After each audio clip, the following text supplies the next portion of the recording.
গাছপালা আর জঙ্গলে ঘেরা একটা পরিত্যক্ত বাড়ি দেখেই বোঝা যাচ্ছে বহু কাল ধরে এ বাড়িতে কারো যাতায়াত নেই। বাড়ির রং চটে গেছে, জায়গায় জায়গায় দেয়াল থেকে ইটগুলো খসে পড়েছে। বাইরে থেকে দেখলে মনে হবে ভেতরে ভয়ঙ্কর জন্তু জানোয়াররা এই বাড়িটাকে নিজেদের আস্তানা বানিয়েছে। দেয়ালগুলোতে শ্যাওলা জমেছে, গাছপালার ডাল এর ভিন্ন অংশ বাড়ির জানালা ভেদ করে ভেতরে প্রবেশ করেছে। বাইরে থেকে দেখে কারো বোঝার সাধ্য নেই যে এই বাড়ির ভেতরে কোনো মানুষজন থাকতে পারে। শহর থেকে বেশ অনেকটা দূরে, লোকালয়হীন জনমানব শূন্য একটা জায়গায় বাড়িটা হওয়ায় অনেকেই হয়তো খুঁজেও জানে না। কিন্তু এই বাড়িটা যাদের কাজে আসে এখানে তাদের নিয়মিতই যাতায়াত রয়েছে। ভাঙাচোরা এক রুমের শ্যাওলা জমানো দেয়ালের সাথে হেলান দিয়ে মাটিতে দুপা বিছিয়ে বসে আছে ইশরাক। রুমের অন্যান্য কোণে আরও ৩-৪ জন ছেলে অচেতন হয়ে পড়ে আছে। অবশ্য অচেতন বলা চলে না, নেশাগ্রস্ত হয়ে পড়ে আছে। কোনো হুঁশ নেই, চারদিক থেকে সিগারেটের উৎকট গন্ধ পাওয়া যাচ্ছে। সেই সিগারেটের ধোঁয়া এখনও ঘরে বিদ্যমান, কেননা ইশরাক এখনও ঢুলছে আর সিগারেট টানছে। তার আশেপাশে কয়েকটা মদের বোতলও পড়ে আছে। পাশের ঘরগুলোতেও আরও ছেলেরা মাতাল অবস্থায় পড়ে আছে। হাতের সিগারেটটা যে কখন শেষের পথে এসে ঠেকেছে সেটা ইশরাকের খেয়াল নেই। ফলস্বরূপ হাতে ছ্যাঁকা খেল, কিন্তু সেটা ব্যথা খুব একটা বেশি অনুভব করতে পারল না। আপাতত সে তার ভাবনা নিয়ে ব্যস্ত। চোখ দুটো বন্ধ করলেই দু চোখের সামনে ভেসে উঠছে এক ভয়ঙ্কর সুন্দর নারীর চেহারা। চোখে মুখে তার কি তেজ, চেহারায় তার কি অপূর্ব লাবণ্য, ঝলমলে লম্বা চুল আর তার কণ্ঠ। সেই অপরূপ রমণীর কণ্ঠটা ইশরাকের জন্য কোনো নেশার থেকে কম কিছু না। শুনলেই কেমন একটা ঘোর লেগে যায়। মনের মাঝে বিভিন্ন নিষিদ্ধ ইচ্ছেরা উকি দিচ্ছে ইশরাকের। কিন্তু ইশরাকের তো ওকে এক রাতের জন্য চাই না। ইশরাকের তো এই নেশাটা সারা জীবনের জন্য দরকার। আনমনে হেসে ফেলে ইশরাক, নেশালো কণ্ঠে একা একাই বিড়বিড় করে বলল, সুন্দরী, আমার তো তোমাকে সারা জীবনের জন্য দরকার। তোমার তেজ কমাতে হবে না? আমাকে যে চটটা মেরেছিলে তার প্রতিশোধ নিতে হবে না? অবশ্য ওই চটটা না মারলে তো আমি তোমার প্রেমে পড়তাম না। তাহলে বরং এর জন্য তোমায় ক্ষমা করে দেই। ইশরাকের কথার মাঝে একটা ছেলে এসে ওর কাঁধ ধরে ঝাঁকালো। নিজের কথা আর ভাবনার মাঝে ব্যাঘাত ঘটায় ইশরাক প্রচণ্ড বিরক্ত হলো। হিংস্র কণ্ঠে আগত ছেলেটার উদ্দেশ্যে বলল, বিরক্ত করছিস কেন? ইশরাকের এমন কণ্ঠস্বরে ছেলেটা একটু ভয় পেল, হালকা তুতলে বলল, আসলে ভাই সকাল হয়ে গিয়েছে, বাড়ি ফিরবেন না? আপনার বাবার কল এসেছিল, তাড়াতাড়ি বাড়ি ফিরতে বললেন আপনাকে।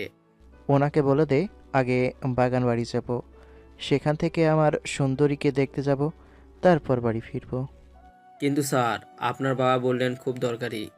ছেলেটা নিজের কথা শেষ করতে পারল না, তার আগেই ইশরাকের দৃষ্টি দেখে থেমে গেল। ইশরাক রক্ত চক্ষু নিয়ে ছেলেটার দিকে তাকিয়ে শান্ত কণ্ঠে বলল, যা করতে বলছি তাই কর। ছেলেটা আর কোনো কিছু না বলে চুপচাপ মাথা নাড়িয়ে সেখান থেকে চলে গেল। ছেলেটা চলে যেতেই ইশরাক ঠোঁট বাঁকিয়ে হেসে বলল, কেউ বোঝে না সুন্দরী যে তোমার আগে কোনো দরকারই কাজ না। আমি তো সোজা তোমার জন্য কলেজে চলে যেতাম, কিন্তু তোমায় এই অবস্থায় দেখলে তো তুমি আরও অপছন্দ করবে আমায়। তাই একটু হিরো সেজে যাব। আমাদের বিয়ের আগে আমি তোমার জন্য হিরো হব, আর বিয়ের পর হব ভিলেন। আমায় কি পাগলা কুত্তাই কামড়েছে যে আমার বন্ধুকে অপমান করার জন্য আপনাদের বাড়িতে নিয়ে আসবো? ওর যদি এতই টাকার সমস্যা হয়, দরকার পড়লে নিজের কিডনি বিক্রি করে ওকে টাকা দেব, তাও আপনাদের কাছে ওকে মারা খাওয়াইতে নিয়ে আসবো না। ছেলের মুখ থেকে এমন তেড়া ব্যাকা কথা শুনে উৎসবের বাবা সাইফুল মির্জা আর মা রুবাইদা তেলে বেগুনে জ্বলে উঠলেন। বরাবরই তাদের ছেলে এমন খাপছাড়া কথাবার্তা বলে, তার প্রতিটা কথার দ্বারা যেন সে সবাইকে এটা বুঝিয়েই ছাড়বে যে সে চূড়ান্ত রকমের অসভ্য। সাইফুল মির্জা গর্জে উঠে ধমকে সুরে উৎসবকে বললেন, মা বাবার সাথে কিভাবে কথা বলতে হয় সেটা তুমি শেখোনি, বেয়াদব ছেলে। এটা কোনো সভ্য মানুষের কথাবার্তার ধরন হতে পারে? উৎসব তখন সোফায় আয়েসি ভঙ্গিতে বসে টিভি দেখছে। হাতে থাকা আপেলটায় একটা কামড় দিয়ে গা ঝাড়া ভাব নিয়ে সাইফুল মির্জাকে বলল, আপনারা দুজন তো আমায় শেখাননি যে বাবা মার সাথে কিভাবে কথা বলতে হয়। শিখবো কি করে? আর আমি কি কখনো একবারের জন্য বলেছি যে আমি সভ্য মানুষ? আমি তো জানি আমি অসভ্য, এই জন্য অসভ্যদের মতোই করে কথা বলি। ছেলের সাথে কথায় পেরে না উঠে সাইফুল মির্জা এবার নিজের স্ত্রীকে উদ্দেশ্য করে কর্কশ কণ্ঠে বললেন, নিজের ছেলেকে কেমন শিক্ষা দিয়েছো একবার দেখেছো রুবাইদা? সারাদিন আরও বেশি করে অফিসের কাজে পড়ে থাকো। রুবাইদা গম্ভীর কণ্ঠে সাইফুল মির্জাকে উদ্দেশ্য করে বলল, ছেলেকে শিক্ষা দেওয়া তো আর আমার একার দায়িত্ব না। সন্তান যেহেতু দুজনের, তাহলে শিক্ষা দেওয়ার দায়িত্বটাও নিশ্চয়ই দুজনেরই হবে। শুধুমাত্র আমার শিক্ষার উপর আঙ্গুল না তুলে নিজের ব্যর্থতার দিকেও আঙ্গুল তুলতে শেখো। ছেলে মেয়েদের শিক্ষা দেওয়ার কর্তব্যটা মায়েরই বেশি থাকে। হাজারবার করে বলেছিলাম এসব অফিস টফিস ছেড়ে দিয়ে ছেলে মেয়েদেরকে ভালো করে মানুষ করো। আমার কথাটা শুনলে আজকে অন্তত এই ছেলেকে মানুষ করতে পারতে। তুমি তোমার ক্যারিয়ার স্যাক্রিফাইস করতে নিজের পরিবারের জন্য, তাহলে আমায় কেন করতে বলছো? শুধুমাত্র আমি মেয়ের জন্য সবসময় আমাকে সব কিছু ত্যাগ করতে হবে? তোমার কোনো দায়িত্ব নেই নিজের পরিবারের প্রতি? দুজনের ঝগড়ার মাঝে উৎসব হো হো করে হেসে উঠল। সোফা থেকে উঠে ডাইনিং টেবিলের দিকে এগিয়ে এসে দুজনকে উদ্দেশ্য করে ব্যঙ্গাত্মক গলায় বলল, দারুণ, ঝগড়ার টপিকটা ছিলাম আমি, কিন্তু এখন দুজন দুজনের উপরে দোষারোপ করতে শুরু করলেন।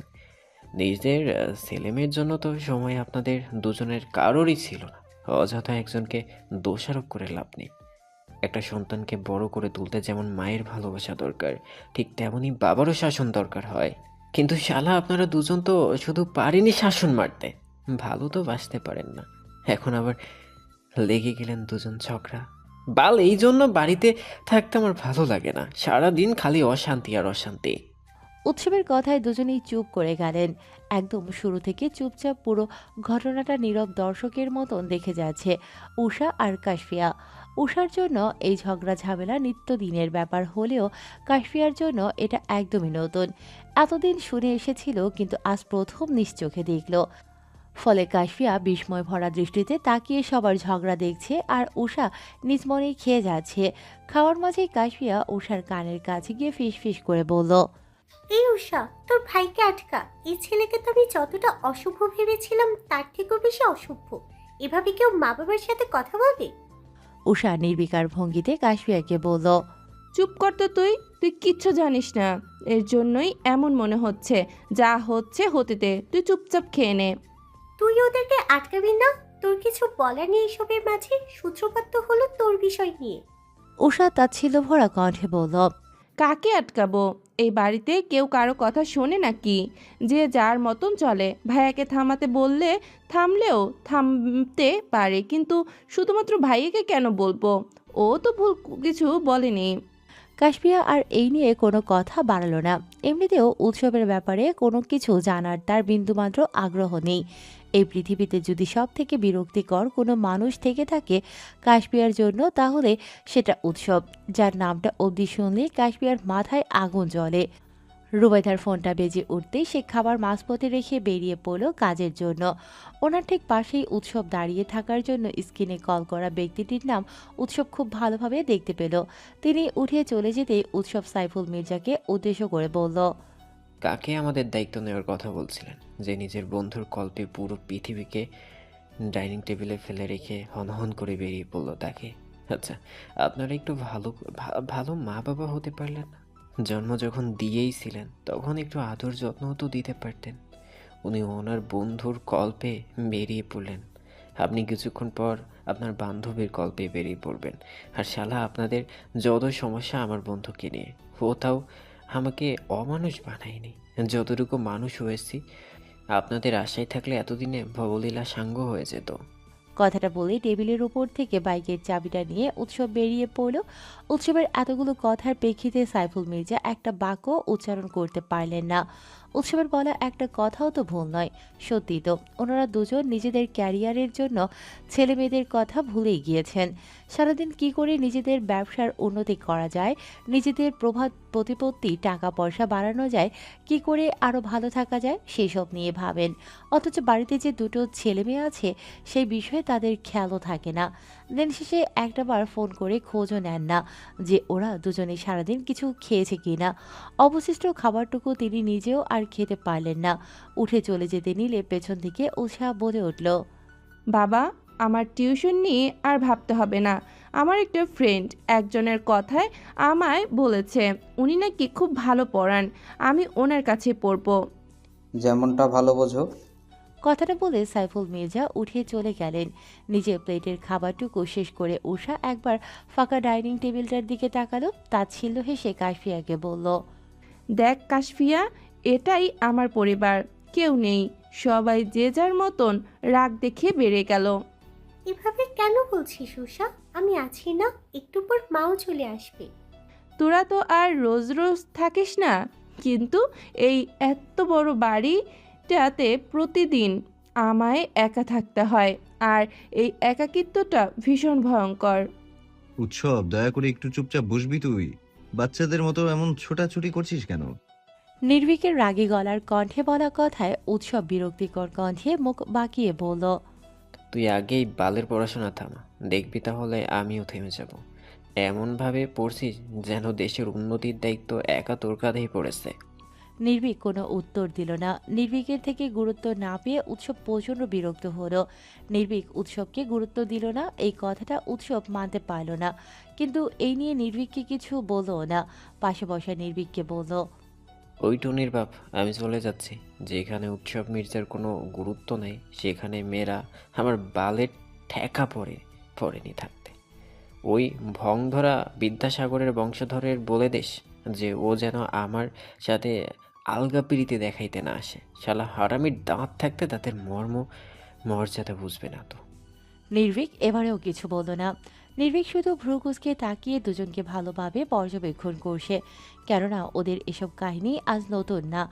উৎসব এবার সরাসরি নির্ভীকের সামনে থেকে ওর বইটা কেড়ে নিয়ে নির্ভীকের মুখোমুখি বসে এক প্রকার চেঁচিয়েই বলল, কী সমস্যা রে তোর? জ্যান্ত মানুষ চিল্লাচ্ছে তোর সামনে, তোর কি কানের মধ্যে ঢুকছে না? বাল কি এমন পড়ো তুমি যার গুরুত্ব আমার থেকেও বেশি? নির্ভীক স্বাভাবিক কণ্ঠে বলল, আজে বাজে শব্দ ছাড়া কথা বলতে পারিস না? না পারি না, আমার রক্ত তোর মতো অত পবিত্র না। কথার মাঝে দু চারটা গালি না দিলে আমার হয় না, সেটা তুই জানিস না? নির্ভীক একটা হতাশার শ্বাস ফেলে বলল, তোকে মানুষ বানাতে পারলাম না আমি। 24 বছরে আমার আব্বা আম্মাই আমারে মানুষ বানাইতে পারিনি, তুই কি বাল বানাবি? শোন শালা, মাথা আমার ভীষণ গরম আছে, কথা কইস না তুই।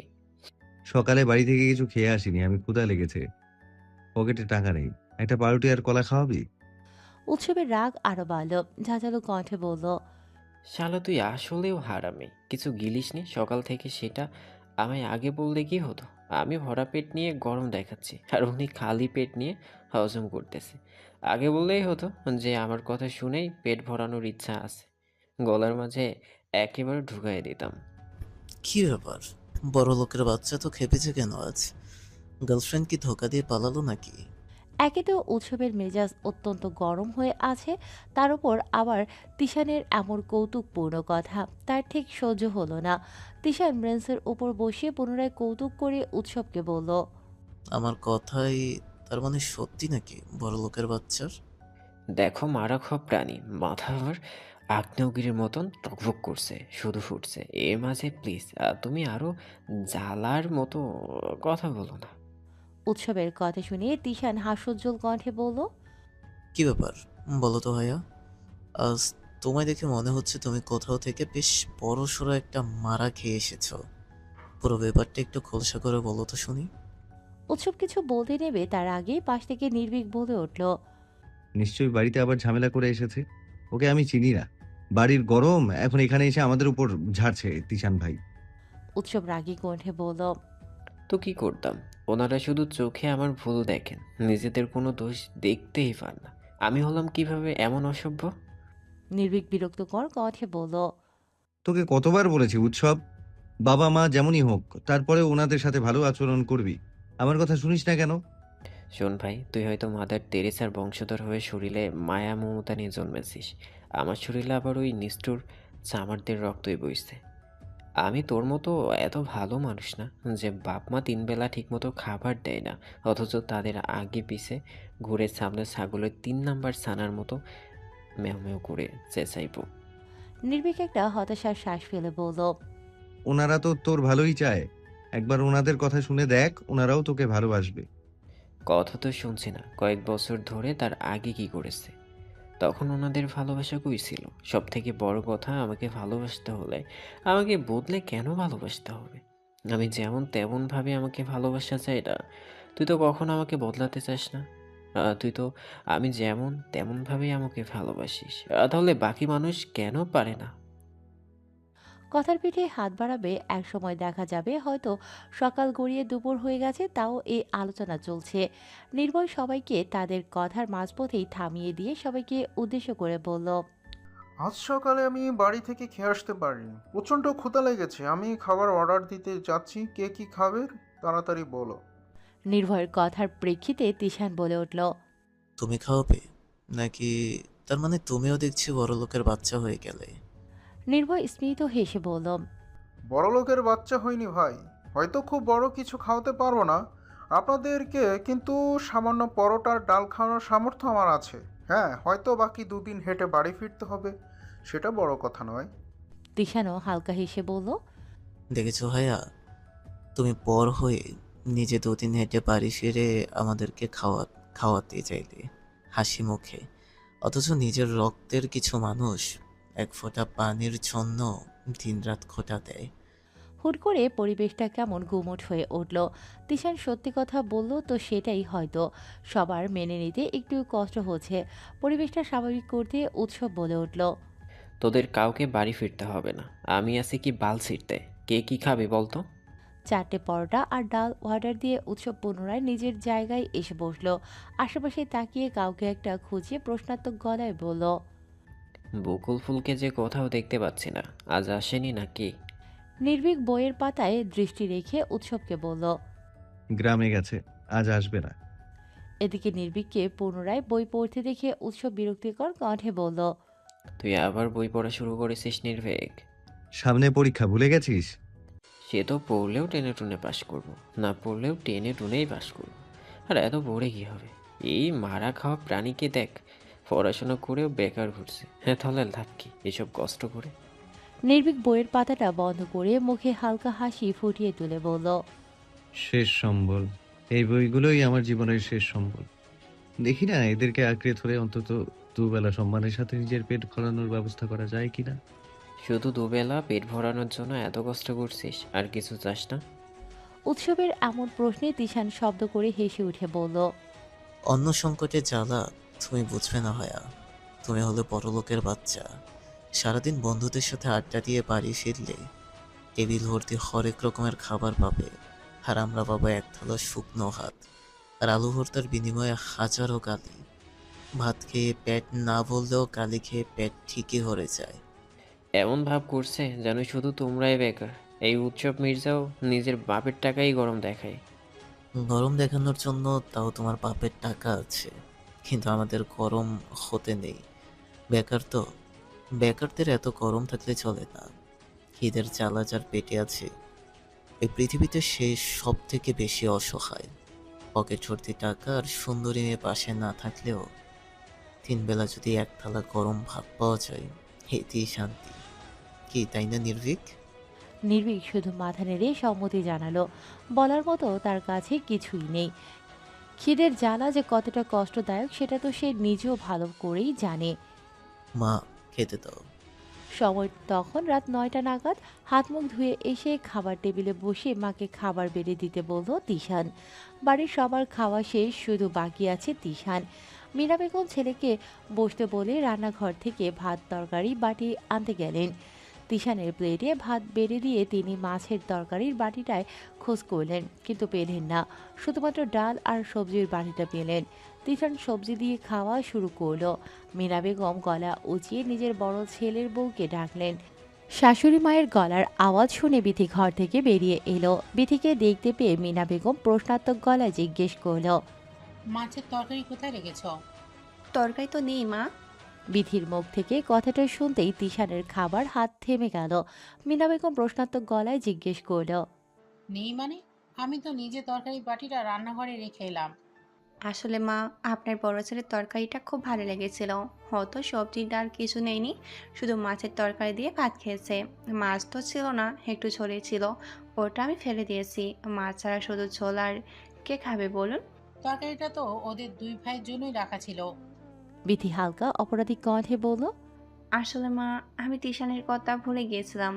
মানে মনে থাকলে তো আর আপনার বড় ছেলেকে 2 টুকরো মাছই দিয়ে দিতাম না। মিনা বেগম আরো কিছু বলতে নেবেন, তার আগেই তিশান বলে উঠল, থাক মা, মাছ লাগবে না।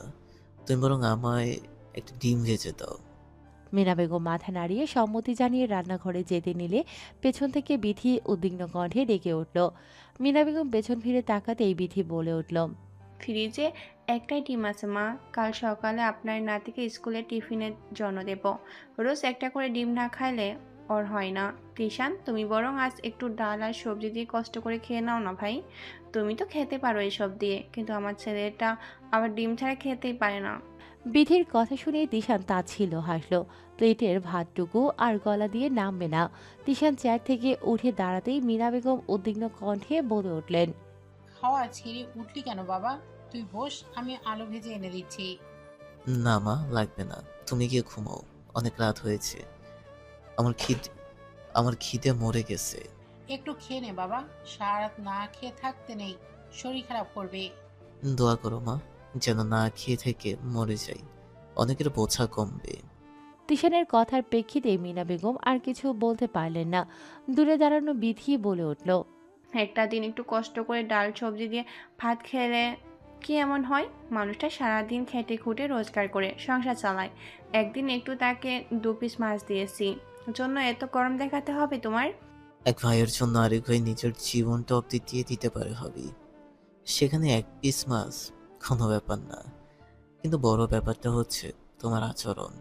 শুধুমাত্র তোমার মতন কিছু মহিলার কারণে শুধুমাত্র তোমার মতন কিছু মহিলার কারণে আজ সংসারগুলোতে ভাই ভাই এত শান্তি।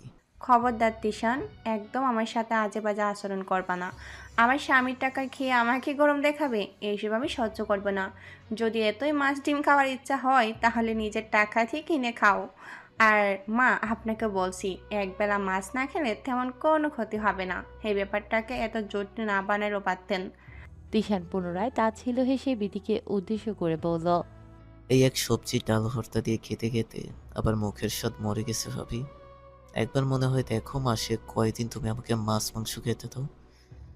কোনোদিন আমার কথা মনে থাকে না, তা কোনোদিন ভাইয়ার বেশি পছন্দ হয় জন্য ভাইয়াকে সব দিয়ে দাও, নয়তো সাজিদকে পরের দিন টিফিনে দেওয়ার জন্য রেখে দাও। সবার জন্য মাছ মাংস ঠিকই থাকে, কিন্তু আমার বেলায় গিয়ে টানাটানি পড়ে যায়। এবার বুঝলে তো, নিজে উপার্জন না করলে কি হয়। আর যদি আমার কথা শুনে চলতে, তাহলে এই এতটা অপমান সহ্য করতে হতো না। কিন্তু আমার কথা তো তুমি শুনলে না, রাজনীতিতে জড়িয়ে নিজের জীবনটা শেষ করলে। তফেল শিকদারের গম্ভীর কথার প্রেক্ষিতে তিশান পুনরায় হাসল।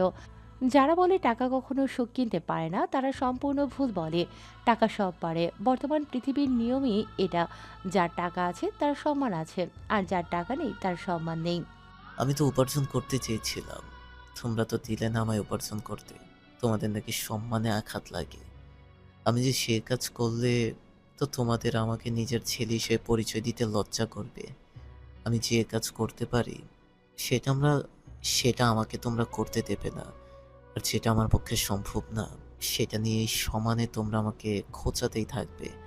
আবার দিনরাত খোঁচা দাও, তোমাদের টাকায় খাই জন্য। আসলে আমি করবোটা কি বলো তো? নিজের জীবন শেষ করে এখন আমার কাছ থেকে পরামর্শ চাইছো কি করবে? আগে হুঁশ ছিল না তোমার? পড়াশোনাটা তো ঠিকভাবে শেষ করতে পারলি না, একটা চাকরি করার মুরত নেই। কতবার করে বললাম পুরবীরের কাছে গিয়ে অনুরোধ কর, একটা চাকরির ব্যবস্থা করে দিবে, কিন্তু না, তা তো তুমি করবে না। যখন আমার কথা শুনবে না, তাহলে আমার থেকে পরামর্শ চাইছো কেন? যা ইচ্ছে তাই করো। বিশ্বাস কর, তুমি বাঁচো মরো তাতে আবার কিচ্ছু যায় আসে না। এখন তোমাকে দেখলেই আমার বিরক্ত লাগে। তিশান নিজের মায়ের দিকে তাকিয়ে বলল, যদি কখনো খবর পাও মা যে রাস্তায় কোনো গাড়ির সাথে অ্যাক্সিডেন্ট করে আমি মরে গেছি, তবে সেদিনও তুমি কেঁদো না। আজ যেমন নীরব দর্শকের ভূমিকা পালন করছো, সেদিনও তুমি নীরবই থেকো। কেননা সেদিন তোমার বড়লোক চাকরি করা ছেলে মরবে না, মরবে তোমার এক বেকার ছেলে। আর বেকারদের মৃত্যুতে কাঁদতে নেই, সেটাও লস। তোমার কাছে একটা অনুরোধ করছি, তুমি যেমন প্রায় আমাকে বলো না মরিস না কেন? এবারে এই কথাটা তোমার মোনাজাতে চেয়েও। মায়ের দোয়া আল্লাহ কবুল করে নেবেন। কথাটা বলে তিশান বাইরে বেরিয়ে গেল। বিথিও চুপচাপ নিজের ঘরে চলে গেল। মিনা বেগম আঁচলে মুখ গুজে কাঁদতে কাঁদতে স্বামীকে উদ্দেশ্য করে বললেন, না খেয়ে ছেলেটা বেরিয়ে গেল, এখন এভাবে না বললেও পারতে। তোয়াফেল শিকদার গম্ভীর কণ্ঠে বললেন, যেতে দাও ওকে। বুঝতে হবে যে এই পৃথিবীতে নিজের আর বাবার টাকা ছাড়া কারো টাকা আপন হয় না। একমাত্র বাবাই বসিয়ে খাওয়ায়, ভাই ভাবি কখনো বসিয়ে খাওয়াবে না। অন্ধকার রাস্তায় দুই বান্ধবী গল্প করছে আর হারছে। বাড়ি ফেরায় তাদের কোনো তাড়া নেই, না কেউ তাদেরকে বাড়ি ফেরার জন্য তাড়া দিয়েছে। অবশ্য দেবেই বা কে? ওদের তো কোনো পরিবারই নেই। এটা অবশ্য ওদের দুজনের রোজকার যাতায়াতের পথ, কিন্তু এত রাত কখনো হয়নি। রাস্তার ধারে কোনো ল্যাম্পপোস্টও নেই। অন্ধকারের মধ্যে রাস্তার দুধারে গাছগুলোকে ভয়ঙ্কর লাগছে দেখতে। মনে হচ্ছে কোনো মানুষ দাঁড়িয়ে আছে। বেশ একটা গা ছমছমে পরিবেশ।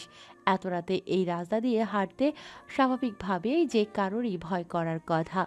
ভূত প্রেতের ভয় না থাকলেও ছিনতাইকারীর ভয় থাকবেই, কিন্তু প্রভা কিংবা সৌমির সেসবের কোনো ভয় নেই। মরার ভয় ওদের দুজনেরই নেই। কিন্তু তাই বলে এমন না যে ওরা বাঁচতে চায় না। ওরা বাঁচতে চায়, নিজেদের মতন করে নিজেদের জীবনটা কাটাতে চায়, এই সুন্দর পৃথিবীতে সুন্দরভাবে বেঁচে থাকতে চায়। কিন্তু এই যে কোনো পিছুটান নেই, সেজন্য জীবনটা হারানোর ভয়ও নেই। সন্ধ্যাবেলা অনাথ আশ্রমে গিয়েছিল দুজন। সপ্তাহে অন্তত একদিন দুজনেই সময় বের করে অনাথ আশ্রমে যায়। ছোটবেলা থেকে যে পরিবেশে বেড়ে উঠেছে সেই পরিবেশটা দুজনের কাছে খুব প্রিয়। সেখানকার মানুষগুলো ওদের কাছে ভীষণ প্রিয়। টিউশন পড়িয়ে অনেক দিন থেকে দুজন একটু একটু করে টাকা জমাচ্ছিল একদিন অনাথ আশ্রমের বাচ্চাদের বিরিয়ানি খাওয়াবের জন্য। অবশেষে পর্যাপ্ত টাকা দুজনেই মিলে জমা করতে পেরেছে বলে এসেছে যে কাল দুপুরে সব বাচ্চাদের ওরা বিরিয়ানি খাওয়াবে।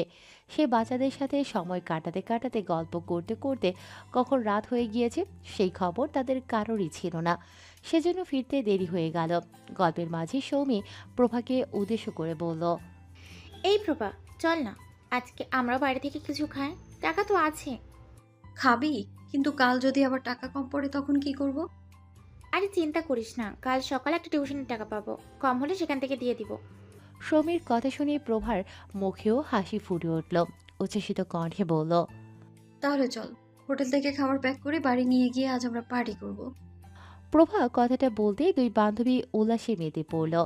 ওদের আনন্দ উল্লাসের মাঝেই হুট করে প্রভার কাঁধ থেকে কেউ একটা টান দিয়ে ব্যাগ নিয়ে দৌড় দিল।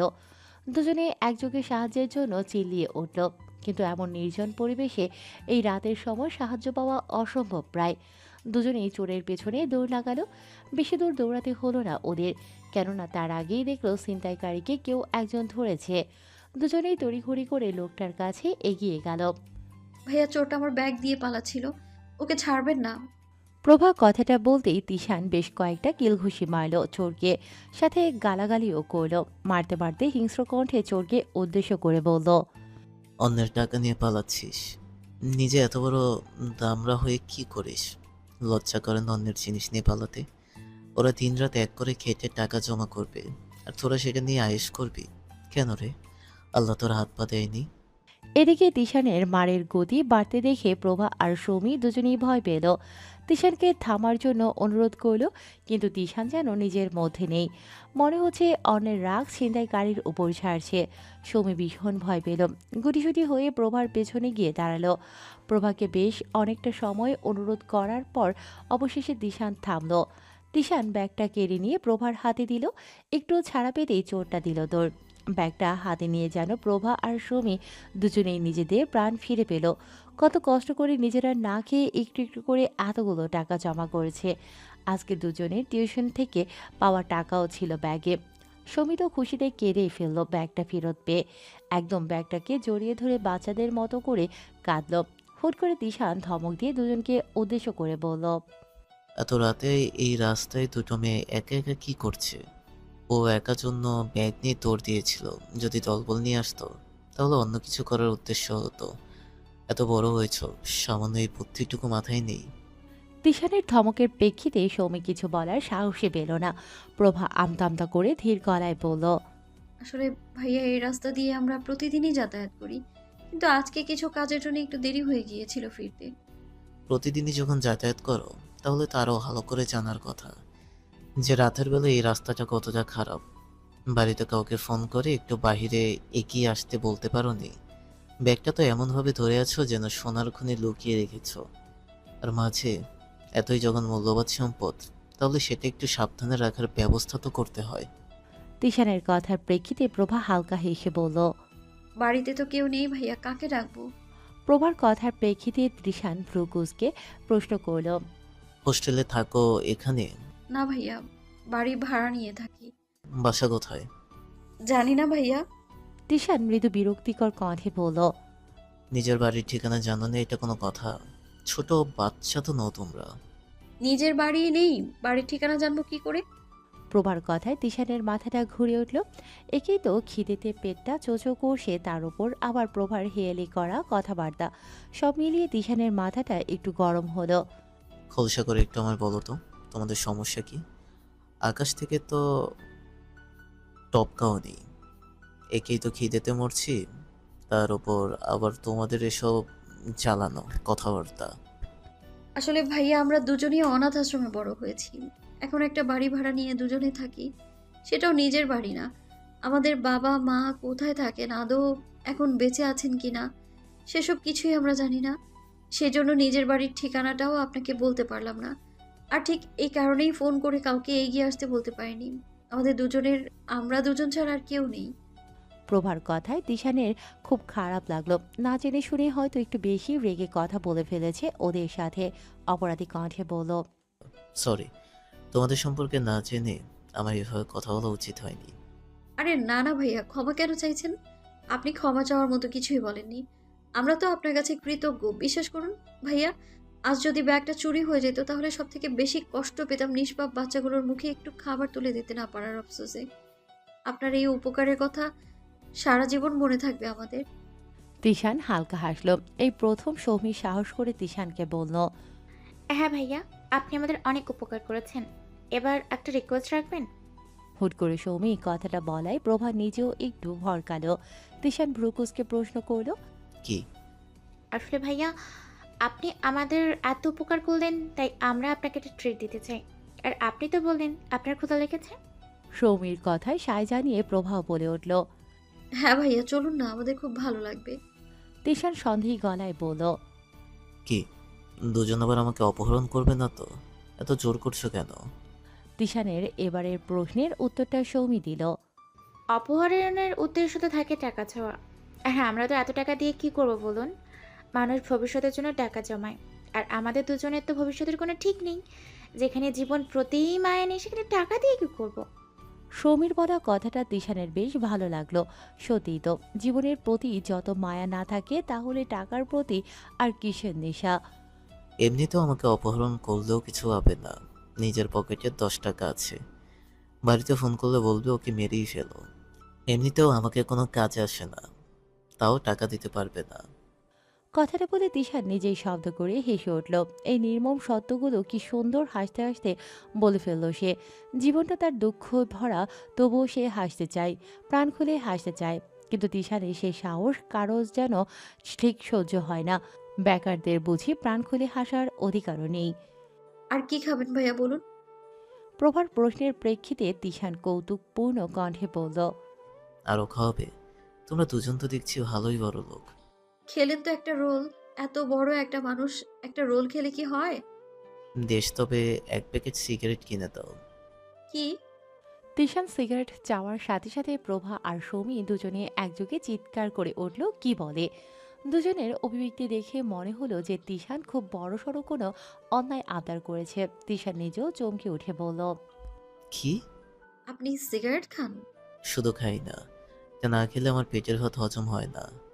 অসম্ভব ভাইয়া, আমরা কখনোই জেনে শুনে আপনাকে সিগারেট কিনে দিতে পারবো না। আপনি অন্য যা ইচ্ছে খেতে চাইবেন আমরা তাই খাওয়াবো আপনাকে। কিন্তু ভাইয়া, তাও প্লিজ আপনি সিগারেট খাবেন না। প্রভার কথার প্রেক্ষিতে তিশান গাছাড়া ভাব নিয়ে বলল। আজ না হয় আটকালে, কিন্তু প্রতিদিন তো আর তোমাদের সাথে দেখা হবে না। কাল সকালে উঠে আমি আবার সিগারেটের প্যাকেট নিয়ে বসবো, তখন কি করবে? সৌমি অনুরোধ করে বলল। এমনটা করবেন না ভাইয়া। আপনি জানেন সিগারেট আপনার শরীরের জন্য কতটা ক্ষতিকর? এটা ধীরে ধীরে আপনাকে মৃত্যুর দিকে এগিয়ে নিয়ে যাচ্ছে। আপনি সিগারেট খেয়ে যে ধোঁয়া ছাড়েন সেটার জন্য আরও অনেকের ক্ষতি হচ্ছে। তারপর তো এটা হারাম, জেনে শুনে কেন এমনটা করছেন? সৌমির কথায় তাল মিলিয়ে প্রভাও বলল, সৌমি একদম ঠিক বলেছে ভাইয়া। আপনার পুরো জীবন এখনো পড়ে আছে। আপনি দেখতে এত সুন্দর, অনেক সুন্দর একটা বউও পাবেন। কিন্তু যদি ভাবি শোনে যে আপনি সিগারেট খান, তাহলে বিয়ে নাও করতে পারে। তাই বলছি, সুন্দরী বউ বিয়ে করার জন্য হলেও আপনাকে সিগারেট ছাড়তে হবে। তিশান শুধু বিস্ময় ভরা দৃষ্টিতে তাকিয়ে ওদের দুজনের কথাগুলো শুনল। দুজনে থামতেই তিশান বলে উঠল, এতদিন জীবনের প্রতি যে মায়া ছিল না, বিশ্বাস করো, তোমাদের দুজনের কথা শুনে এখন সেই মায়া জন্মালো। এত গভীরভাবে আমি কখনো ভেবে দেখিনি। আর এই যে কোকড়াচল, তোমার কথা শুনে মনে হলো যে এই দেশের অর্ধেক মানুষের অসুস্থতার কারণ আমি। তিশানের থেকে এমন সম্বোধন শুনে অবাক হলেও দাঁত বের করে হাসল সৌমি। ওদের দুজনকে একটু অপেক্ষা করতে বলে পাশের দোকান থেকে কয়েকটা ললিপপ কিনে এনে তিশানের হাতে ধরিয়ে দিয়ে বলল, এ নিন ভাইয়া, আজ থেকে বরং ললিপপ খাওয়ার অভ্যেস করুন। যখন সিগারেট খেতে মন চাইবে ললিপপ মুখে দিয়ে রাখবেন, এটার দামও কম, সিগারেটের থেকে আরও বেশিক্ষণ খেতেও পারবেন। কথাটা বলে সৌমি পুনরায় দাঁত বের করে হাসল। তিশান নিজের হাতে থাকা ললিপপগুলোর দিকে তাকিয়ে একটা দীর্ঘশ্বাস ছেড়ে বলল, মনটা ভালো করার জন্যই মনে হয় এই কার্টুনগুলোর সাথে দেখা হলো আজ। কেমন আছেন আপা কি পারি? পরিচিত কোনো কণ্ঠস্বর পেয়ে পেছন ফিরে তাকাতেই প্রিয়না নির্ভয়ের হাস্যোজ্জ্বল মুখটা দেখতে পেল। সঙ্গে সঙ্গে ওর নিজের মুখেও এক চিলতে হাসি ফুটে উঠল।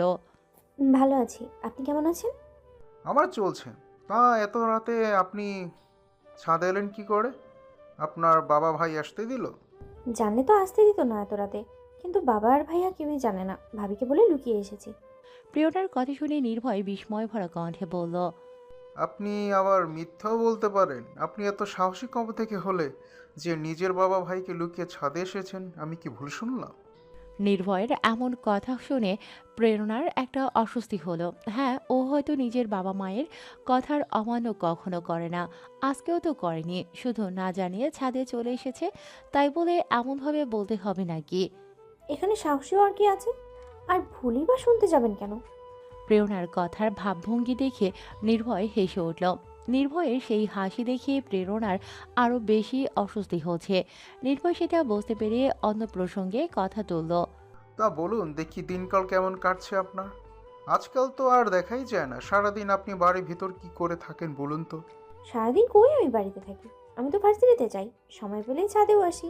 আমি তো মাঝে মাঝে আপনাদের ফ্ল্যাটেও যাই নাবিলের সাথে গল্প করতে, কিন্তু আপনারই তো খোঁজ থাকে না। সারাদিন আপনি কোথায় থাকেন বলুন তো?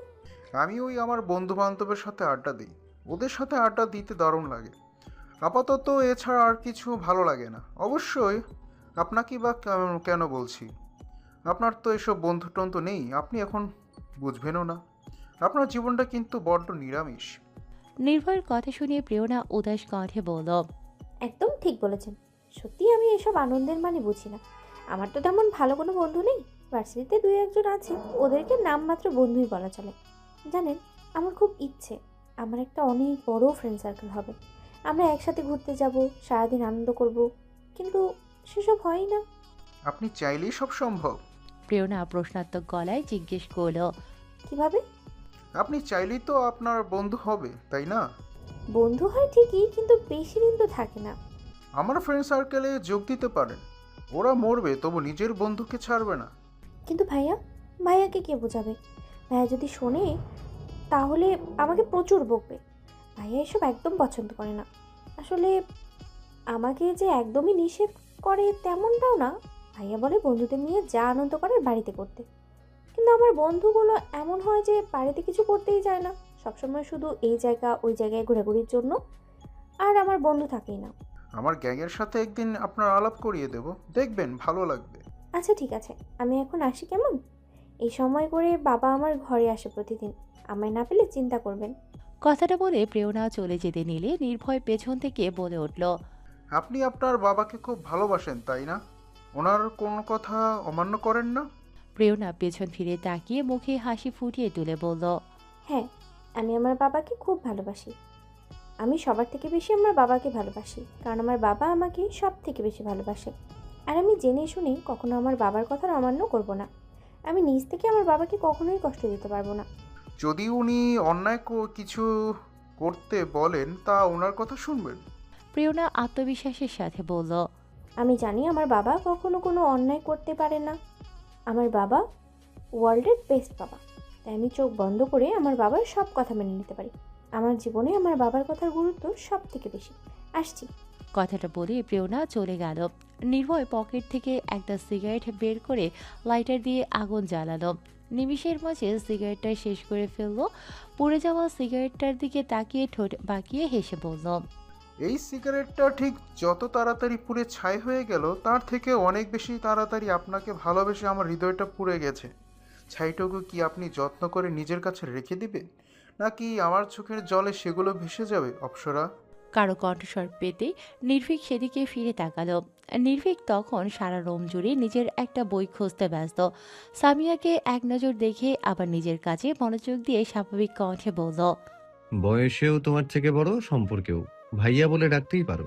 সামিয়া মৃদু বিরক্তিকর কণ্ঠে বলল, তুমি কি আমার ভাই নাকি যে তোমাকে ভাইয়া বলে ডাকতে যাব? আমার ভাই আছে, ওকে আমি ভাইয়া বলে ডাকবো। দুজনের জন্মদাতা যেহেতু এক, তাহলে সেই সূত্র ধরে আমাদের সম্পর্কটা ভাই বোনেরই হয়। যে কোনো সম্পর্ককে সম্মান করতে শেখো। এত জ্ঞানের কথা না বলে চুপচাপ বাইরে এসো তো, ভালো লাগে না। তোমার এত জ্ঞানের কথা শুনতে সবসময় ভালো লাগে না, বিরক্তিকর। কথাটা বলে সামিয়া চলে যেতে নিলে নির্ভীক ওকে থামতে বলল। বিরক্তিতে নাক মুখ কুঁচকে পেছন ফিরে তাকিয়ে সামিয়া বলল, আবার কি হলো? তুমি কি আমার ঘর থেকে কোনো বই নিয়েছো? আমি নিইনি, মাকে আনতে বলেছিলাম, মা দিয়ে এসেছিল। কোথায় সেটা? আমি পড়ার জন্য নিয়ে গিয়েছিলাম, ভুল করে হাত লেগে বইয়ের উপর পানি পড়ে গিয়ে নষ্ট হয়ে গিয়েছিল, তাই ফেলে দিয়েছি। নির্ভীকের অভিব্যক্তি এখনও স্বাভাবিক। সামিয়া বোঝার চেষ্টা করছে যে নির্ভীক রাগলো কিনা, কিন্তু নির্ভীকের অভিব্যক্তি দেখে ওর বোঝার ক্ষমতা হলো না। বরাবরই নির্ভীক সব পরিস্থিতিতে নিজেকে শান্ত রাখতে পছন্দ করে। কোনো বিষয় নিয়ে তার যতই রাগ লাগুক না কেন, সে কখনোই সেই রাগের বহিঃপ্রকাশ সামান্যের মানুষটার ওপর করতে পছন্দ করে না। অবশ্য মাঝে মাঝে ব্যতিক্রম হয়। যদি ব্যাপারটা ওর বন্ধু মহলের সাথে জড়িত থাকে, তাহলে মাঝে মাঝে রাগের বহিঃপ্রকাশ ঘটে। স্বাভাবিক কণ্ঠে সামিয়াকে বলল, বইটা আমার ছিল, নেয়ার আগে আমার থেকে অনুমতি নেয়ার কি দরকার ছিল না তোমার? আর অন্যের জিনিস নিলে সেটাকে যত্ন করে রাখতে হয়, জানো না তুমি? এই নিয়ে আমার 4টে বই তুমি নষ্ট করলে। আমি কিন্তু খুব ভালোভাবেই বুঝতে পারি সামিয়া, যে তুমি এগুলো ইচ্ছে করে করো।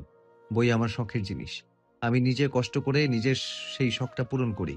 অনুরোধ রইল, আমার এই শখের উপরে আঘাত করো না। নিজের দোষ সামিয়া অস্বীকার করে বলল, অযথা আমার উপর দোষ দিলেই হলো নাকি? আমি মোটেও ইচ্ছে করে তোমার বই নষ্ট করি না। দাঁড়াও, মাকে গিয়ে এক্ষুনি বলছি তুমি আমার নামে আজ বাজে বাজে কথা বলেছো। কথাটা বলে সামিয়া ঘর থেকে বেরিয়ে গেল। নির্ভীক আর এই নিয়ে বেশি ভাবল না। আপাতত সে পড়াশোনা ব্যতীত আর কোনো কিছু নিয়েই ভাবতে চায় না। কিন্তু নির্ভীক ভাবতে না চাইলেও বাড়ির মানুষজন ওকে ভাবতে বাধ্য করবে, যার ফলস্বরূপ এখন বাইরে থেকে নির্ভীকের ডাক পড়েছে। নির্ভীক বুঝতে পারলেও আজ আবারও একটা অশান্তি হবে। সেই সাথে ও এটাও বুঝলো যে আরও একটা দিন ওকে খালি পেটে কলেজে যেতে হবে। ডেকেছিলেন বাবা? নির্ভীকের কণ্ঠস্বর পেয়ে সামিউল চৌধুরী খাওয়া ছেড়ে ছেলের দিকে তাকালেন। গম্ভীর কণ্ঠে প্রশ্ন করলেন, কলেজ যাচ্ছ? হ্যাঁ, আপনার কিছু বলার থাকলে বলুন, না হলে আমার দেরি হয়ে যাচ্ছে। 4,000 টাকা লাগবে, সামিয়াদের কোচিং থেকে পিকনিকে যাচ্ছে সেজন্য। নির্ভীক প্রশ্নাত্মক গলায় জিজ্ঞেস করল, পিকনিকে যাওয়ার জন্য 4,000 টাকা লাগবে? বাংলাদেশের বাইরে নিয়ে যাচ্ছে নাকি ঘুরতে? নির্ভীকের কথা শুনে পাশ থেকে সামিয়া ঝাঁঝালো গলায় বলে উঠল, পিকনিকে যাব, আমার একটা ভালো জামাও নেই, নতুন একটা জামা কিনতে হবে, সেজন্য টাকা লাগবে। নির্ভীক সামিয়াকে কিছু না বলে সরাসরি নিজের বাবাকে উদ্দেশ্য করে বলল, এত টাকা আমার কাছে এখন নেই। এত টাকা কেন? আমার কাছে বর্তমানে 100 টাকাও নেই। আপাতত আপনি একটা ব্যবস্থা করুন, আমি টাকা পেলে দিয়ে দেব। সামিউল চৌধুরী গম্ভীর কণ্ঠে বললেন, আমার কাছ থাকলে কি আমি তোমাকে বলতাম নাকি? নেই জন্যই তো বলছি। আর টাকা নেই কেন? এত তাড়াতাড়ি সব টাকা খরচ করে ফেললে? 2টো টিউশন ছেড়ে দিয়েছি, সেজন্য এই মাসে টাকা একটু কম পেয়েছি। আমি বললাম তো আপনাকে, এখন ব্যবস্থা করে নিন, সামনের মাসে আমি দিয়ে দেব। আমার কাছে না থাকলে এখন কি করতে বলছেন? টিউশন ছেড়ে দিয়েছেন কেন জমিদার পুত্র? নির্ভীক নিজের সৎ মায়ের দিকে তাকালো।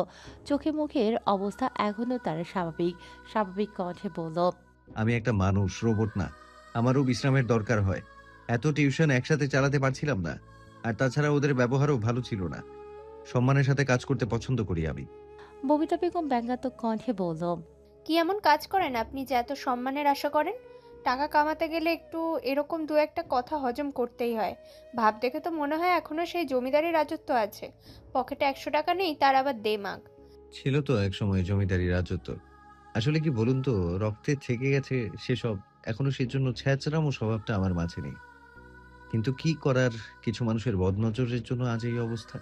ববিতা বেগম তেলে বেগুনে জ্বলে উঠে স্বামীকে উদ্দেশ্য করে বললেন, তোমার ছেলে কিন্তু আমাকে আর আমার ছেলে মেয়েকে উদ্দেশ্য করে এই কথাটা বললো। তুমি কিছু বলবে না? উনি আজ আমায় কিছুই বলবেন না, কেননা আজ আমি ওনার কাজে আসব। বৃথা আশায় আছেন যে আজ উনি আমায় ইচ্ছা মতো গালি শোনাবেন। এই প্রথম নির্ভীকের অভিব্যক্তির মাঝে একটু বদল দেখা গেল। সামিউল চৌধুরীর দিকে তাকিয়ে তাচ্ছিল্য ভরা কণ্ঠে কথাটা বলল। নির্ভীকের কথার সত্যতা বুঝতে পেরে দুজনেই চুপ করে গেলেন। নির্ভীক আবারও হাসল। নিজের বাবা কিনা যখন টাকার দরকার হয় তখন ছেলের সাথে ভালো ব্যবহার করেন। কথাটা হাস্যকর শোনালেও এটাই বাস্তব। আপাতত কোনো ব্যবস্থা করে দিন, আমি সামনের মাসে দিয়ে দেব। কথাটা বলে নির্ভীক চলে যেতে নিলে সামিউল চৌধুরী ফের বলে উঠলেন, কোথা থেকে একটা ধার নিয়ে ব্যবস্থা করে দাও আমায়। যদি কোনো জিনিস সামর্থ্যের বাইরে হয় তাহলে সেটা করতে হবে কেন? সামিয়া, তুমি তোমার বাবার আর্থিক অবস্থা জানো না? এমন পরিস্থিতিতে তোমার পিকনিকের জন্য কি 4,000 টাকা খরচ করা মানায়? আর তাছাড়া তোমার কোচিং এর জায়গাটা কিংবা ওখানকার পরিবেশ একদমই ভালো না। ওখানকার ছেলেগুলো কিন্তু একটু সুবিধার না। ওদের সাথে পিকনিকে যাওয়ার প্রয়োজনটা কিসের? স্কুল থেকে পিকনিকের আয়োজন করুক তখন যেও, কোচিং এরটাতে যেতে হবে কেন? সামিউল চৌধুরী কিছু বলতে নেবেন তার আগেই ববিতা বেগম ওনাকে উদ্দেশ্য করে বলল, তোমার ছেলের দেমাগ দেখেছো? সামান্য কটা টাকা চেয়েছোর জন্য আমার মেয়ের যাওয়াটাই বন্ধ করে দিতে চাইছে। আমি তোমাকে বলছি ওর কাছে টাকা ঠিকই আছে, কিন্তু এই যে তুমি আগে বলে দিয়েছো যে আমার মেয়ের পিকনিকের জন্য টাকাটা চাইছো, সেজন্য আর দিতে চাইছে না। চিনি না ওকে আমি, শয়তান ছেলে একটা। নির্ভীক নিজের প্যান্টের পকেট থেকে মানিব্যাগটা বের করলো। চামড়ার মানিব্যাগটাও ছিঁড়ে গেছে। মানিব্যাগের ভেতর থেকে 3টে 20 টাকার নোট, একটা 10 টাকার নোট আর কয়েকটা কয়েন বের করে সেগুলো ববিতা বেগমের সামনে মেলে ধরে বলল, এই কয়টা টাকাই আছে আমার কাছে, এগুলো কি নেবেন? রেখে দিন। নির্ভীক ডাইনিং টেবিলের ওপর টাকাগুলো রেখে খালি মানিব্যাগ পকেটে ঢুকিয়ে বেরিয়ে এলো। পেটে খিদে, গায়ে বল নেই, মাথার উপর সূর্যের তাপ। এক পা হাঁটার জন্য ওর শরীরটা আর সায় দিচ্ছে না। পকেটে টাকাও নেই। নির্ভীক কী করবে ভেবে পাচ্ছে না। ওর ভাবনার মাঝে হুট করে পায়ের সামনে কেউ একজন বাইকের ব্রেক কষল। নির্ভীক চমকে দুকদম পিছিয়ে গেল। মাথা তুলে আগন্তুকের দিকে তাকাতেই দুটো পরিচিত মুখ দেখতে পেল। না চাইতেও দুটো মুখ দেখে নির্ভীকের মুখে হাসি ফুটে উঠল। স্বস্তি পেল। তিশান বাইক থেকে নামলো, কিন্তু উৎসব নামলো না। হেলমেটটা খুলে তীক্ষ্ণ নজরে আগাগোড়া একবার ভালোভাবে নির্ভীককে পর্যবেক্ষণ করলো। প্রতিদিনকার মতোই একটা শার্ট প্যান্ট পরেছে, কাঁধে সেই একই ছেঁড়া ছুড়ো ব্যাগটা ঝুলছে। চোখ মুখ দেখে মনে হচ্ছে শরীরটা ভীষণ দুর্বল। ফর্সা মুখটা কালো হয়ে উঠেছে। উৎসব ভ্রুকুচকে প্রশ্ন করলো, খালাম্মা মনে হয় আজকেও সকাল সকাল তাণ্ডব শুরু করেছিলে, তাই না? নির্ভীক স্মিত হেসে বলল, সে তো রোজই করে, এ আবার নতুন কি? না, এবার মনে হচ্ছে খালাম্মাকে ভালো মতো একটা ডোজ দিতেই হয়। আজকাল একটু বেশি ঝামেলা পাকাচ্ছে। থুর, বাদ দে তো। তার আগে বল, তোরা দুজনে এই রাস্তায় কি করছিস? পাশে দাঁড়ানো তিশান কৌতুকপূর্ণ গলায় বলে উঠল, আর বলো না ভাইয়া, নিশ্চিন্ত মনে বসে যে সিগারেটে একটা টান বসালাম, অমনি এই ছেলে কানের কাছে ঘ্যান ঘ্যান শুরু করে বলল যে ওর নাকি ভালো লাগছে না। মানে এক জায়গায় চুপচাপ বসে থাকতে ওর ভালো লাগছে না, কিছু নাকি উৎফট করতে মন চাইছে। তো আমি বললাম, তবে চলো হ্যাঁ ভাইয়া, কোন বিষয়ে কনে কে হাগিয়ে নিয়ে আসি। আপাতত এর থেকে উদ্ভট কোনো কাজের চিন্তা আমার মাথায় আসছে না। আমরা সেই উদ্দেশ্যে যাচ্ছিলাম, কিন্তু পথে মধ্যেই তুমি আমাদের বাধা হয়ে দাঁড়ালে। ফলস্বরূপ আজকের জন্য আমাদের এই অদ্ভুত কাজ এখানেই সমাপ্ত করতে হলো। তিনজনে এসে একটা টঙের দোকানে বসল। তিশান পকেট থেকে 1000 টাকার একটা নোট বের করে নির্ভীকের দিকে বাড়িয়ে দিয়ে বলল, এই নাও ভাইয়া, তোমার টাকা। প্রয়োজনের সময় ধার দেওয়ার জন্য অসংখ্য ধন্যবাদ। এই টাকা আমায় দিয়ে দিচ্ছ? তুমি চলবে কি করে? রেখে দাও, আমায় পরে দিও। আরে নাও তো, পকেটে আরো 1000 খানেক টাকা আছে। তিশানের কথা শুনে উৎসব বিস্ময় ভরা কণ্ঠে বলল, আরে ভাই, তুমিও কি বড় লোকের বাচ্চা হয়ে গেলে নাকি? রাত বিরতের মাঝে এত টাকা কই পেলে? তিশান মুচকি হেসে বলল, আমাদের জীবনটা হয় বড় অদ্ভুত। কখন কে আপন হয়, কে পর হয়, কিছুই বোঝা যায় না। রাতের বেলা এক মুঠো খাবারের জন্য বাবা অনেক কথা শোনালো। বললো আমি মরলেও নাকি তার কিছু চাই আসে না। অথচ সকালবেলা হাতে 2000 টাকা গুঁজে দিয়ে বললো বাইরে যেন ভালো মন্দ কিছু খেয়ে নেই। তিশানের কথাটি শুনে নির্ভীকের নিজের জীবনের কথা ভেবে বড্ড আফসোস হলো। তিশানের বাবা অন্তত ভাবেন নিজের ছেলের কথা, জানেন যে বাড়িতে ছেলের খাওয়া নিয়ে সমস্যা, সেজন্য বলেছে বাইরে খেয়ে নিতে। অথচ নির্ভীক যে সকালে না খেয়ে বাড়ি থেকে বেরিয়ে এলো, তার বাবা একটাবার খোঁজ করল না, খাবার সময় কখনো ডাকেও না, কখনো জিজ্ঞাসাও করে না যে খেয়েছি কি না। অথচ একটা সময় ছিল যখন নির্ভীক নিজের বাবা মার পাশে বসে খুব আরাম করে খাবার খেত। খাবার টেবিলে তখন হরেক রকমের পদ থাকতো। নির্ভীকের মা ওর পছন্দ মতো সব খাবার বানিয়ে দিত, যত্ন করে তুলে খাইয়েও দিত। আর পরিস্থিতি আজ ওকে এমন এক জায়গায় এনে দাঁড় করিয়েছে যে তিনবেলা এক মুঠো খাবার জোটাও দায় হয়ে পড়েছে। নির্ভীককে ভাবনার মাঝে ডুবে থাকতে দেখে উৎসব ওর কাঁধে হালকা ধাক্কা দিয়ে প্রশ্ন করল। কি ভাবছিস? নির্ভীক মুখে একটা মিথ্যে হাসি ফুটিয়ে তুলে বলল, কিছু না। তোরা কিন্তু এখনো আমায় বললি না যে এই রাস্তায় তোরা কি করছিলি। আরে ভাই, তোর কথা খুব মনে পড়ছিল। কেন জানি মনে হচ্ছিল তুই ঠিক নেই, তাই ভাবলাম তোকে নিয়ে যাই। এমনিতেও তো অর্ধেক রাস্তা হেঁটে অর্ধেক রাস্তা বাসে ঝুলে ঝুলে কলেজে যাবি। সেখানে ভাবলাম আজ একটু বাইকে করে হাওয়া খাওয়াইতে খাওয়াইতে নিয়ে আসি তোকে। তোকে দেখতে পেয়ে শান্তি পেয়েছি। নির্ভীক হাসল। সত্যিই তো নির্ভীক ঠিক ছিল না। কেউ না বুঝলেও এই ছেলেটা সব সময় নির্ভীকের মনের কথা বুঝে যায়। কিভাবে বোঝে নির্ভীক সেটাও জানে না। নিজের আপন মানুষগুলোর থেকেও সবসময় বেশি ভাবে ওকে নিয়ে। কি করে নির্ভীকের জীবনের কষ্ট দূর করা যায় সেসব ভাবে। সম্ভব হলে হয়তো নিজের সুখের বিনিময়ে হলেও নির্ভীক এর জীবনের সমস্ত দুঃখ দূর করত, কিন্তু তা সম্ভব হয় না। কেননা উৎসবের নিজের জীবনেও সুখের বড্ড অভাব। নির্ভীকের ভাবনার মাঝে তিশান বলে উঠল, জানো তো, তোমাদের দুজনের বন্ধুত্ব দেখে কিন্তু আমার খুব হিংসা হয়। আমি কিন্তু খুব চেষ্টা করি তোমাদের দুজনের মাঝে একটু ঝামেলা লাগানোর। আমি একটু দেখতে চাই ঝামেলা লাগলে তোমরা দুজন দুজনের সাথে ঠিক কি কি করতে পারো। তিশানের কথা শুনে উৎসব হো হো করে হেসে উঠে বলল, তোমার এই আশাটা এই জীবনে পূরণ হবে না। হাসরের ময়দানে দুজন সওয়াব দেওয়া নেওয়ার নিয়ে টানাটানি লাগলেও লাগতে পারি। হ্যাঁ, কিন্তু তখন দেখার জন্য তুমি সেখানে থাকবে কি না এটা নিয়ে সন্দেহ আছে। কোনো কিছু নিয়ে এত গ্যারান্টি দিতে নেই ভাইয়া। এমন কত বন্ধুত্ব নষ্ট হয়ে যেতে দেখলাম চোখের পলকে। এমন হাজার মানুষকে স্বার্থপর হয়ে উঠতে দেখেছি। আমি তো চেষ্টা করে পারছি না, কিন্তু আমার বিশ্বাস তোমাদের বন্ধুত্বের মধ্যে যদি কেউ ফাটল ধরাতে পারে তাহলে সেটা কোনো সুন্দরী রমণী পারবে। কেননা আমি একটা কথা বিশ্বাস করি, যে পুরুষ মানুষের জীবন গড়ার পেছনে কোনো নারীর হাত থাক বা না থাক, কিন্তু তার জীবন ধ্বংসের পেছনে কোনো নারীর হাত অবশ্যই থাকবে। আর আমার কেন যেন মনে হয় তোমাদের বন্ধুত্ব ধ্বংস হবে কোনো নারীর হাতে।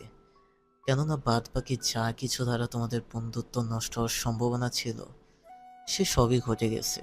বাকি আছে শুধু কোনো এক নারীর আগমন। নির্ভীক আত্মবিশ্বাসের সাথে বলল, পারবে না। একমাত্র সৃষ্টিকর্তা ছাড়া আমাদের বন্ধুত্ব নষ্ট করতে কেউ পারবে না। আর আমার দৃঢ় বিশ্বাস যে আমার আল্লাহ এতটা নিষ্ঠুর না যে আমার জীবন থেকে সামান্য খুশিটুকুও কেড়ে নেবে। জানো তো ভাই, আমাদের দুজনের মাঝে ভালোবাসাটা এতটাই গভীর যে আমরা যদি একে অপরের থেকে নিজেদের জীবনটাও চাই, তাও কোনো প্রশ্ন ছাড়া হাসি মুখে সেটা দিয়ে দেবে। কিন্তু মেয়ে মানুষ আলাদা হয়। যে নারীকে দেখলে তোমার বুকের বা পাশে ছিনছিন ব্যথা অনুভব হয়, যে নারীর মুখে একটু হাসি দেখার জন্য তুমি দুনিয়াটা উলট পালট করে ফেলতে পারো, তার সামনে এমন বন্ধুত্ব বড্ড ফিকে হয়ে যায়। ভালোবাসা জিনিসটাই যে বড্ড হায়া। একবার প্রেমে পড়ো না, তারপর বুঝবে নারী সঙ্গ কতটা ভয়ানক হয়ে উঠতে পারে। ওই একজোড়া কাজল কালো চোখের মাঝে তুমি স্বর্গ খুঁজে পাবে। তা মারা খাওয়া প্রাণী, তুমিও কি খুঁজে পেয়েছিলে নাকি স্বর্গ? আর আরে আমি তো ভুলেই গিয়েছি, তুমি খুঁজে পেয়েছিলে জন্যই তো আজ মারা খেয়ে বসে আসছো। উৎসবের কথা শুনে নির্ভীক আর তিশান দুজনেই শব্দ করে হেসে উঠল। তিশান হাস্যোজ্জ্বল কণ্ঠে বলল, স্বর্গ খুঁজে পেয়েছিলাম কিনা জানি না, তবে এটুকু আমি নিশ্চিত হয়ে বলতে পারি যে আমার ধ্বংসের পেছনে তার সেই কাজল কালো চোখ দুটোই দায়ী। না, আমি সেই চোখের মাঝে নিজের স্বর্গ খোঁজার চেষ্টা করতাম, আর না আমার জীবনের ধ্বংসলীলার সূত্রপাত ঘটত। বকুল ফুল, ও বকুল ফুল। প্রভার নামটা ধরে ডাকতেই সৌমি ওকে থামিয়ে দিয়ে বলল, আবার ওকে কেন ডাকছিস? কেন, কি সমস্যা? ওকে দেখলে আমার ইয়ে লাগে, মানে কেমন কেমন জানি লাগে। কেমন লাগে? সৌমি চটে গিয়ে বলল, কেমন লাগে বুঝিস না? একটা ছেলে যদি মেয়েদের মতো আচরণ করে তাহলে ওকে দেখলে কেমন লাগে, ইরিটেশন হয় আমার। সৌমির কথায় প্রভা হেসে ফেলল, হাস্যোজ্জ্বল কণ্ঠে বলল, আমার তো ওকে খুব ভালো লাগে, খুব সহজ সরল, দেখলেই মায়া হয়। এই যুগে এত সহজ সরল মানুষ কয়টা পাওয়া যায় বলতো? হ্যাঁ জানি ওর চলাফেরার ধরন কথাবার্তা একটু মেয়েদের মতো, কিন্তু তাই বলে ওকে এইভাবে দূরে ঠেলে দেব? এই জন্যেই তো ওর সাথে কেউ কথা বলে না। আমরাও যদি অন্যদের মতো হই তাহলে আর পার্থক্য কি থাকলো বল? প্রভার কথার উদ্দেশ্যটা সৌমি বুঝলো ঠিকই, কিন্তু তাও কেন যেন নিজের মনকে মানাতে পারে না, কাচুমাচু করে বলল, আচ্ছা ঠিক আছে, তুই তাহলে গিয়ে কথা বল, আমি এখন যাব না, আমি একটু ওয়াশরুমে যাব মুখে পানি দিতে। প্রভা মাথা নাড়িয়ে সম্মতি জানাতেই সৌমি চলে গেল। এদিকে ততক্ষণে বকুল ও চলে গেছে। প্রভা এদিক ওদিক তাকিয়ে বকুলকে খুঁজলো, কিন্তু পেল না। হুট করে নিজের দল বল নিয়ে ওর সামনে ইশরাক এসে দাঁড়ালো। প্রথম দফায় প্রভা একটু চমকালো ঠিকই, কিন্তু খুব তাড়াতাড়ি নিজেকে সামলে নিল। ইশরাককে দেখিয়ে প্রভার যেমন ভয় হয় ঠিক তেমন বিরক্তও লাগে। ঠিক বুঝে উঠতে পারে না এই ইশরাককে।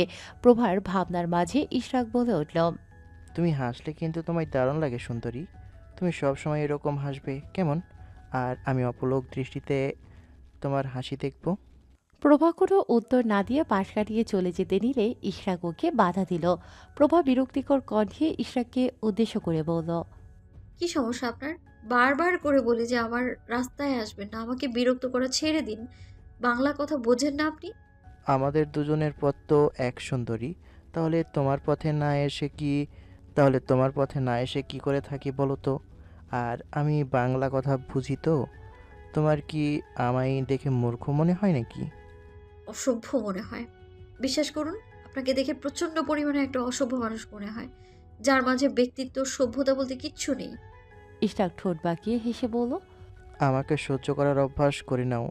বিয়ের পর সারাটা জীবন আমাকে সহ্য করে যেতে হবে তোমায়। প্রভা তাচ্ছিল্য ভরা কণ্ঠে বলল, আমার এখনো এতটা খারাপ দিন আসেনি যে আপনার মতো একটা ব্যক্তিত্বহীন পুরুষকে স্বামী হিসেবে নিজের জীবনে জায়গা দেব আমি। যার মাঝে ভদ্রতা থাকবে, ব্যক্তিত্ব থাকবে, যাকে আমি ভালোবাসতে পারবো, তাকেই বিয়ে করব। আপনাকে কখনোই ভালোবাসা সম্ভব না। ইশরাক প্রভার দিকে দুকদম এগিয়ে এলো। ইশরাককে এগিয়ে আসতে দেখে প্রভা ভয়ে দুকদম পিছিয়ে গেল। ইশরাক বক্র হেসে বলল, একটা কথা তোমার মস্তিষ্কে গেঁথে রাখো সুন্দরী, যদি তুমি ইশরাক খানের না হও তাহলে আর কারো হতে পারবে না। এই জীবনে যদি তুমি আমার না হও, প্রয়োজনে আমি নিজ হাতে তোমার জান নিয়ে নিব, তবুও অন্য কারো হতে দেব না। ইশরাকের কথায় প্রভাব প্রচণ্ড ভয় পেল, কিন্তু সেই ভয় ইশরাককে বসতে দিল না। কেননা দুর্বলতা বুঝতে পারলে যে আরও বেশি করে আঘাত করবে। নিজের চোখে মুখে যথাসম্ভব কাঠিন্যতা বজায় রেখে ইশরাককে বলল, তাই কবুল, দরকার পড়লে নিজের জান দিয়ে দেব, তবুও আপনার হব না। কথাটা বলে প্রভা হনহন করে হেঁটে সেখান থেকে চলে গেল। এবার আর ইশরাক ওকে বাধা দিল না। পেছনে দাঁড়ানো একটা ছেলে এসে ইশরাককে বলল, ভাই এভাবে অপমান করে গেলে আপনি কিছু বললেন না যে? ইশরাক ছেলেটার কাঁধের উপর হাত রেখে বলল, কানে একে দেখে চলতে পারেন না? করিডোর দিয়ে হাঁটার সময় এক মোড়ে এসে অনাকাঙ্ক্ষিতভাবে সৌমি আর নির্ভয় ধাক্কা খেল। ধাক্কা খেয়ে নিজেকে সামলাতে না পেরে সৌমির কপাল গিয়ে দেয়ালের সাথে বাড়ি খেল। ব্যথায় মৃদু আর্তনাদ করে উঠে কথাটা নির্ভয়কে বলল। এদিকে নির্ভয়ের কোনো আঘাত লাগেনি। ভেবেছিল এভাবে ধাক্কা খাওয়ার জন্য সৌমির কাছে ক্ষমা চাইবে, কিন্তু সৌমির এমন কথা শুনে মনস্থির করল যে না, কোনো মতেই ক্ষমা চাইবে না, উল্টো সৌমিকেই দোষারোপ করবে। যেমন ভাবনা তেমন কাজ। মৃদু রাগী কণ্ঠে নির্ভয় প্রশ্ন করে বলল, চোখ তো আপনারও আছে, আপনি দেখতে পাননি? আপনি কি কানা? সৌমি নির্ভয়ের ওপর অগ্নিদৃষ্টি নিক্ষেপ করে ঝাঁঝালো কণ্ঠে বলল, এই যে দোষ করে আবার আমাকে গরম দেখাচ্ছেন? এরকম হাতের মতো এত বড় একটা শরীর নিয়ে যখন রাস্তা দিয়ে চলাফেরা করেন, তখন তো আপনার একটু দেখে শুনে চলাফেরা উচিত, তাই না? আমি হাতির সমান না, আপনার সাইজ পিঁপড়ের মতো। আর যদি আমি হাতি হয়েও থাকি না, তাহলে আমার থেকে দেখে শুনে চলাফেরা করার কথা না। আপনি যেহেতু পিঁপড়ে, যে কারোরই পায়ের নিচে পড়ে যেতে পারেন, সুতরাং দেখে শুনে চলাফেরার দায়িত্বটা আপনার। যান যান, ক্ষমা চাইতে হবে না, আমি আবার নরম মনের মানুষ, এমনিতেই মাফ করে দিয়েছি। ও হ্যালো, আমার টাকা পড়েছে আপনার কাছে ক্ষমা চাওয়ার? নিজেকে কি ভাবেন? হ্যাঁ, আপনি ভাবলেন কি করে আমি আপনার কাছে ক্ষমা চাইবো? ভুলটা আপনি করেছেন, ক্ষমা আপনি চাইবেন। নিন, সরি বলুন। ঘুম কি এখনো ভাঙেনি নাকি? দিনের বেলা স্বপ্ন দেখছেন? এই নির্ভর আর আপনার মতন একটা পিঁপড়ের কাছে ক্ষমা চাইবে, এই আশা কখনই করবেন না। নির্ভয়ের শাহরিয়ার না, বলুন গন্ডার শাহরিয়ার। হাতির মতো শরীর আর চামড়া গন্ডারের মতো, না হলে কি এত জোর ধাক্কা খাবার পরও কি এইভাবে সটন দাঁড়িয়ে থাকতে পারে? কলেজটা দিন দিন চিড়িয়াখানা হয়ে যাচ্ছে। মানুষ ভেবে যত সব আজে বাজে প্রাণীকে ভর্তি করে নিয়েছে। গন্ডার কোথাকার। কথাটা বলে সৌমি সেখান থেকে চলে গেল। এদিকে নিজের এত বড় অপমানের কোনো উত্তর দিতে না পেরে নির্ভয়ের নিজের ওপর নিজেরই রাগ হলো। সৌমি যাওয়ার পানে কটমটে দৃষ্টিতে তাকিয়ে বিড়বিড় করে বলল, পিঁপড়ে কোথাকার! একবার শুধু হাতে পাই, এমন পিঁপড়েদের মারার জন্য 2 ফোঁটা পানি যথেষ্ট। এটাকে তো আমি নদীতে চুবিয়ে মারবো, যত সব।